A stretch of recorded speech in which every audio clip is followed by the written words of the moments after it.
Dando continuidad a los ámbitos, es importante tener claridad sobre los grupos interactuantes, ¿no?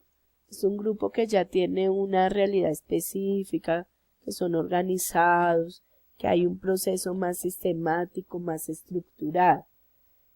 En el otro ámbito de la ecología social, que según la lectura de Eduardo Udinmas y Graciela Evia nos habla de esos otros grupos que tienen que ver con las diversas dinámicas de grupo, ¿cierto? Son diferentes grupos que están ahí, que tienen diversidad de realidades sociales y no necesariamente tienen que ver con un proceso interactivo.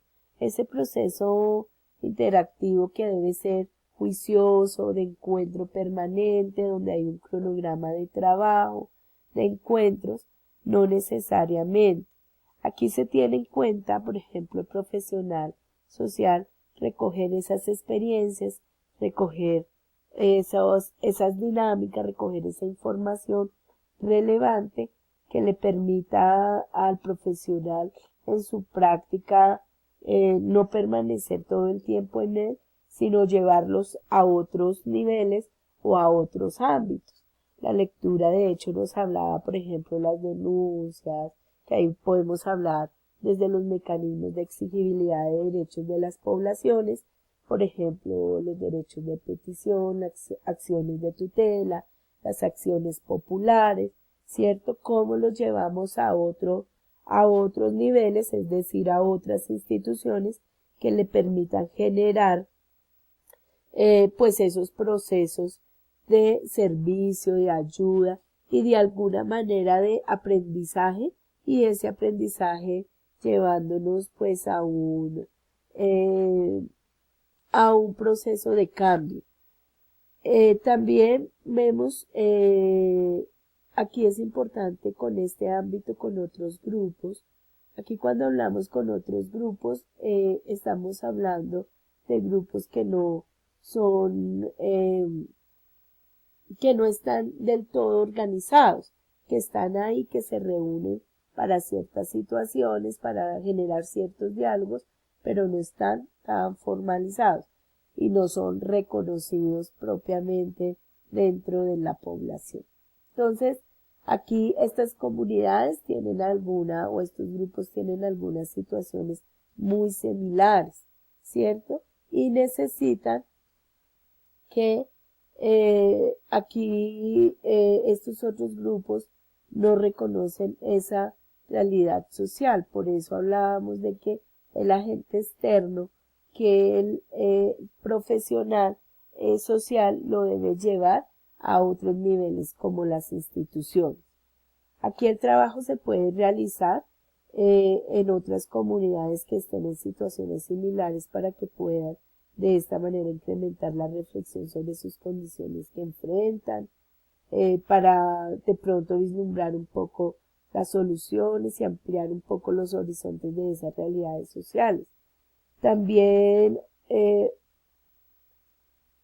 otros grupos sociales que no tienen reconocimiento frente a sus problemas que enfrentan otras personas como medio de informarlos sobre su situación social y su situación, pues obviamente es de lo ambiental, y otras instituciones como centros de que nos ayudan tanto desde el área social como desde el área ecológica, el área medioambiental, puedan nutrirse, articularse y modularse desde una perspectiva integradora, sí, que le permita tener una divulgación de pronto y un reconocimiento de esos recursos, de esos nuevos horizontes.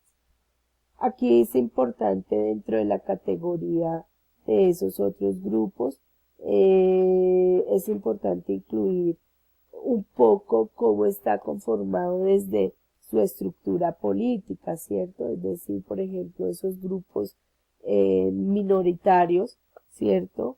Cómo reconocen de pronto esas realidades sociales, ¿cierto? O desde grupos conformados para la restitución de los derechos humanos. sindicatos, gremios, iglesias, comunidades, bueno, etcétera. Podemos hablar de estos otros grupos como esas agrupaciones de base, ¿cierto? Que tienen ahí una semillita de cambio, pero que no se han logrado expresar, no se han logrado comunicar, no se han logrado, no lo han logrado estructurar. Entonces, ese es el grupo con los ámbitos con otros grupos. Aquí es importante también, hay un ámbito que la lectura nos refiere y es el ámbito con la naturaleza, ¿cierto? Que aquí pues no lo tenemos. Ese ámbito con la naturaleza es importante trabajarlo y tener un reconocimiento de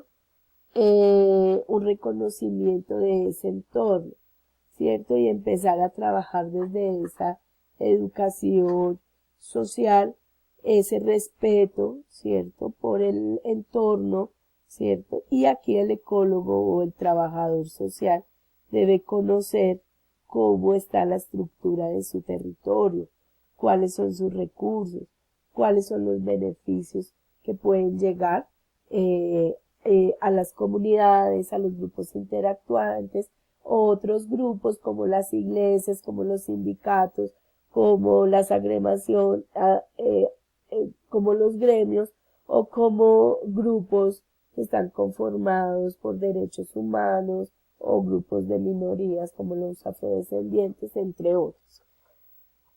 Luego pasamos a un ámbito que es supremamente importante y es el ámbito institucional.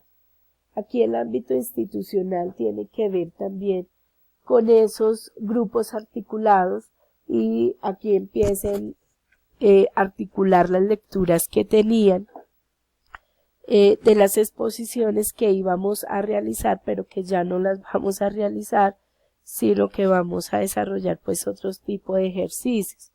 Entonces aquí desde el ámbito institucional, esos grupos articulados, ¿cierto? Y entonces, ¿cuáles son esos grupos articulados? Entonces, desde salud, desde educación, desde lo laboral, ¿sí? Desde lo social, desde lo comunitario, cómo se articulan en el alcance de un objetivo en común, ¿sí? Me reúno, reconozco que tengo algunos intereses, unas realidades en común que me permiten como persona generar esos procesos interactivos con la población. Entonces, tenemos un objetivo en común, ¿cierto? Que de alguna manera esta intervención de estos grupos articulados, porque hablamos desde el ámbito institucional, se ven limitados, ¿cierto? Por unos lineamientos técnicos internos frente a su actuar. Todos los trabajadores sociales pertenecemos a un ámbito o a un área de intervención y cómo desde esa tecnicidad institucional me empieza a generar unos limitantes para desarrollar mi accionar. Y eso de alguna manera me dificulta para dar cumplimiento a este objetivo en común que debemos de tener para el desarrollo pues de esas acciones o de esos procesos de intervención social. Dentro del ámbito institucional también es importante reconocer esos actores internos, externos dentro del territorio, ¿cierto? Actores internos, pues ya como en algunas clases lo hemos mencionado, pues los grupos de base comunitaria, las instituciones que están allí, inmersas dentro de ese territorio, pero también hay unos actores externos que nos pueden ayudar a generar ciertas respuestas a las realidades socioambientales. Entonces, por ejemplo, la Secretaría de Medio Ambiente, generalmente entre los territorios no hay una organización medioambiental, a no ser que sea conformada por las comunidades, porque si hay un grupo ambiental, que ahí ya habría un recurso interno dentro del territorio pero se necesita también la fuerza de otros grupos externos, ¿cierto? Entonces, en este caso, Secretaría de Medio Ambiente y otros gremios que podrían aportarle a esa solución de realidades sociales.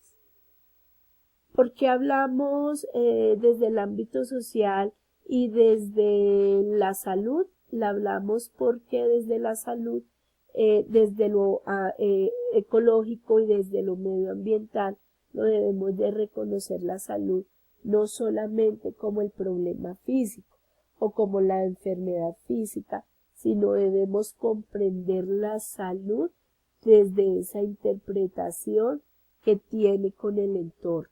Es decir, que las personas, las comunidades no solo se afectan desde el tema físico, sino que hay unos determinantes sociales, ¿cierto?, que afectan unas condiciones de salud. Aquí cuando hablamos de determinantes sociales, lo hablamos desde lo proximal, desde lo intermedio y lo hablamos desde lo estructural. Es decir, lo proximal, cómo ese entorno afecta unas condiciones de salud de la persona, ¿cierto? Que tienen que estar relacionados con unos modos de vida, con unos hábitos propios de esa persona. Desde lo intermedio lo hablamos como los grupos, las comunidades empiezan a generar esos procesos de salud y tiene que ver con el cuidado del medio ambiente, con el tema del adecuado manejo y disposición de los residuos sólidos, como desde esos cuidados también empiezo a generar otras condiciones de salud en los determinantes intermedios. Esas relaciones que yo tengo con el entorno, que me disminuye unos factores de riesgo en el grupo y me disminuye unos factores de riesgo en la comunidad como tal, como por ejemplo infecciones respiratorias, como por ejemplo enfermedades de piel, por el polvo, por la inadecuada disposición de los residuos sólidos, ¿cierto? Entonces ahí me genera ciertos riesgos en la salud. Y hablamos desde lo estructural porque desde la política, desde el reconocimiento desde la normatividad, cómo me afecta, ¿cierto? Esos determinantes intermedios, donde están los colectivos, donde está la comunidad y donde está en los determinantes proximales, que tiene que ver con la persona. De esta manera la salud se convierte supremamente importante este ámbito porque genera otros procesos de educación, de aprendizaje. Entonces, un aprendizaje el día de hoy desde la salud es no la salud desde lo físico, sino la salud interrelacionada con unos determinantes sociales asociados a los modos de vida, ¿cierto? Y a esa diversidad cultural, a esa construcción simbólica dentro de esas comunidades, dentro de esos grupos. Asimismo, el contexto de educación, bueno, aquí en salud es importante recordar en la funcionalidad del trabajo social, ¿sí? El trabajador social aquí me permite generar esos procesos desde la educación social. Y de aquí podemos hablar desde esos niveles de intervención que alguna vez vieron por allá en alguna clase, de la prevención, de la promoción social y desde esa educación social que desde el trabajo social imparte, ¿cierto? Y genera la construcción de nuevos aprendizajes dentro del mismo. Aquí hablamos desde el ámbito institucional, desde la educación desde la formalidad y desde la informalidad también lo podemos trabajar. Desde la formalidad, la educación como ese proceso de generación de conciencia, generación de espacios dialogantes, interactuantes entre los estudiantes, entre los administrativos, con docentes para la generación de nuevas prácticas